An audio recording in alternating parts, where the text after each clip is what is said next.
So gentlemen, let's get started. How many of you have the courage and confidence to speak or make a presentation before an audience? This fear is called glossophobia. What about you guys? Perhaps you are nervous about speaking in front of people you've never met before. Relax. Soon your new classmates will start to feel like friends instead of strangers. Moreover, you will soon learn that the anxiety, that is stage fright you are experiencing, is natural and can be controlled. Feeling anxious at the thought of public speaking is perfectly normal.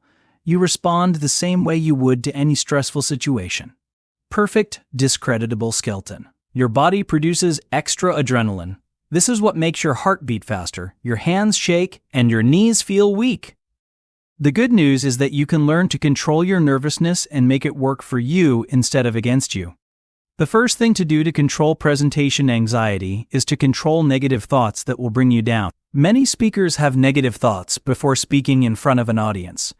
They tell themselves things like, "I know the audience won't like me," or "I know I am going to look silly." With practice, you can learn to control your negative thoughts so they don't control you. Another technique worth trying is some breathing exercises. Breathing exercises are one of society's oldest techniques for relieving stress. When we exhale, we release carbon dioxide. This increases the oxygen in our brains, which helps us to relax. If you learn to breathe properly, you will find you are calmer and more focused before your next speech. The benefit of breathing correctly before a speech helps us to relax and focus on the presentation. Moreover, practicing breathing exercises is a common way to calm nerves before public speaking. So, does an effective presentation depend only on the presenter? Not completely. It depends on the audience also to a great extent. Good supportive listeners play a vital role in making a presentation very successful.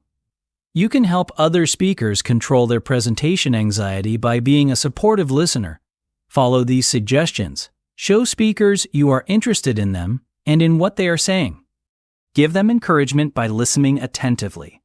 Look at the speaker, smile reassuringly, and nod your head from time to time. If a speaker invites questions from the audience after the speech, please participate. Asking questions shows speakers that you are interested in their topics and would like to know more. It is very discouraging when a presenter asks, "Does anyone have any questions?" and no one responds. So as a part of the audience, you need to raise some interesting, relevant questions about the presentation. Now let's discuss how you can make your presentation attractive and appealing. Including proverbs or sayings in a speech can make your message more powerful, memorable, and emotionally engaging. Here's why they matter. Proverbs are short, rhythmic, and easy to remember. When your audience forgets details, they often remember the saying. Actions speak louder than words stays longer in the mind than a long explanation. Sayings often carry wisdom, culture, and shared experience. This makes your audience feel understood and connected to you. Here's a list of sayings and proverbs that might make your presentation more successful. Now let's listen to a model presentation. The title of this presentation is Juan's Presentation, About Myself. This is a very short presentation in about 3 minutes. Listen carefully and observe the structure, the use of visual aids, sayings that are included, and useful language expressions.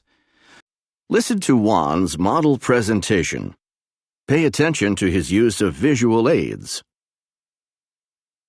Good morning.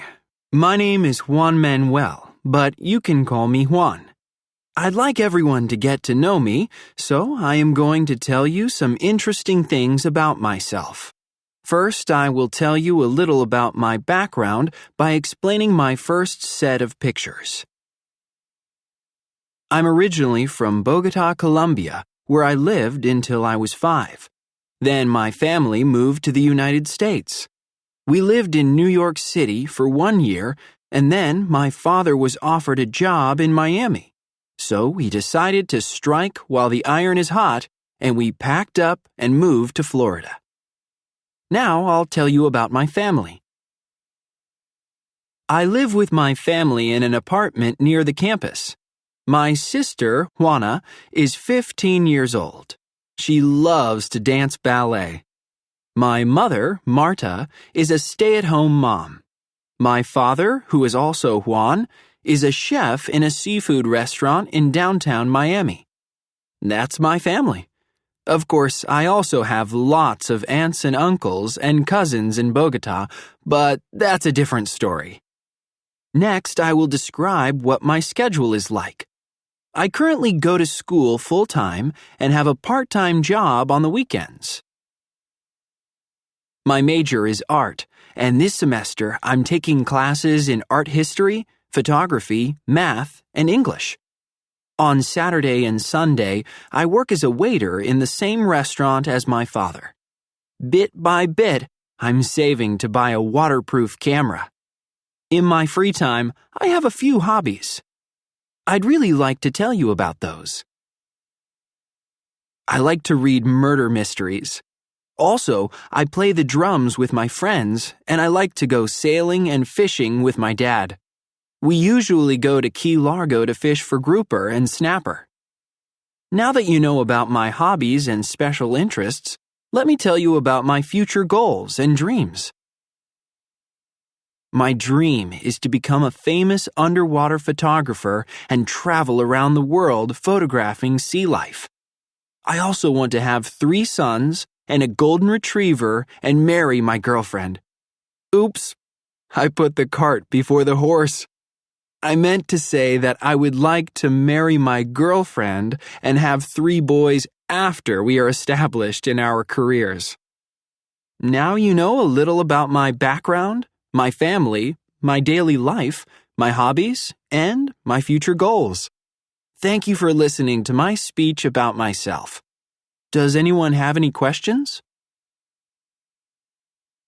That's all, folks. Now the ball is in your court. Select a good topic and prepare a presentation about yourself. Follow the structure of Juan's presentation and try to include all the elements you find there. Practice again and again until you become fully confident. Keep in mind, practice makes you perfect. All the best.